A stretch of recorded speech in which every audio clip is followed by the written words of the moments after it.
భగవత్ సాక్షాత్కారమునకై పరితపించుట ఎట్లు అనగా, లోకులు పుత్ర సంతానము లేదనియో కలిమి కలుగలేదనియో కన్నీరు కాలువలు కట్టునట్లు విలపింతురు.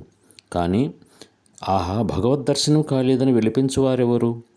నిజముగా అట్టివారు కోటికొకరుండుట దుర్లభం.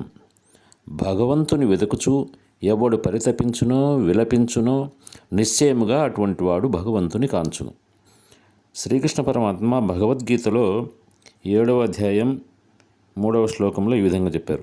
మనుష్యానాం సహస్రేషు కశ్చిద్దతతి సిద్ధయే యతతామపి సిద్ధానం కశ్చిన్మాం వేత్తి తత్వతః అని.